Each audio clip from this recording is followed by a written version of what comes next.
Om Namah Shivaya. Grace that flashes like lightning. Discourse by MahaPeriyava from the book Voice of God, Volume 1.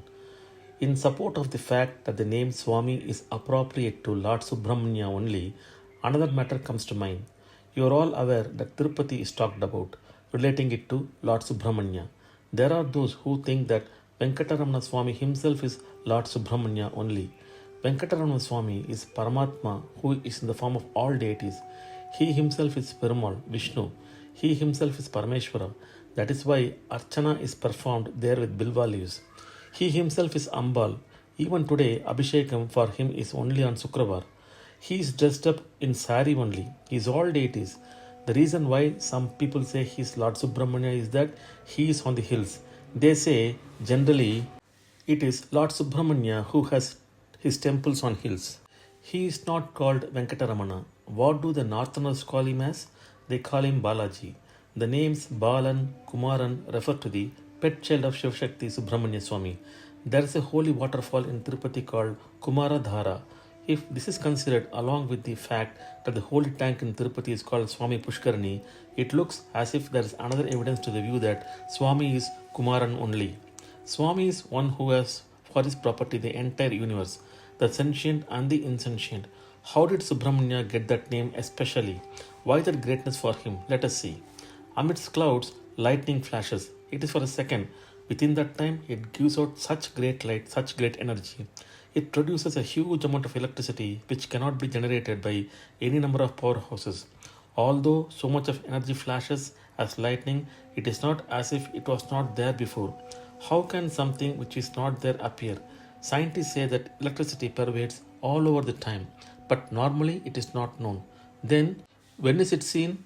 When water gets vaporized and clouds are formed and the clouds wander, electricity, which is one, gets separated as positive in some areas and negative in other areas. Then, during rain, when there is crushing of the clouds, the positive charge side and the negative charge side approach each other. It is at that point when they mix, the electricity, which is everywhere, shows itself with great energy as lightning, which we can see.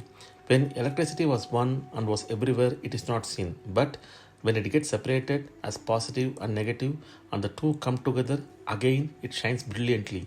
It produces sound in the form of thunder. It pours out electrical energy. This is insentient electricity. The root for this insentient power is the Jnana Shakti, the power of the intellect. In the beginning, it is everywhere as the supreme thing. Then it separates as positive and negative. This is what we call Shiva and Shakti. In Tamil, we refer to the two aspects of electricity as right and left. This is most appropriate. The reason is that Ishvara being the right and Ambal being the left is the Ardhanarishvara form. If instead of Ambal, Vishnu is in the left, the form is Shankara Narayana. It is not enough if it separates into two. It is not enough if clouds are formed. There should be life-giving energy.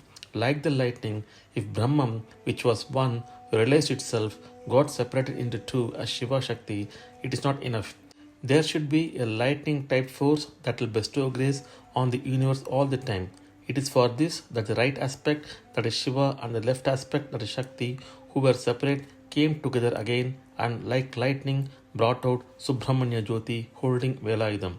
Brahman, when it becomes a Murti for bestowing grace on the world, it attains glory as Subramanian.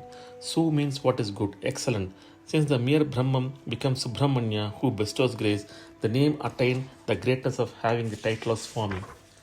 The Chit Shakti, supreme power, got separated and came together again only for the Jyoti to appear. Separation was only to regain with attractive force. Rejoining was for the appearance of a very powerful and bright Kumaran to bestow grace on the world. The brightness which we see in the clouds due to lightning removes the external darkness for a brief time.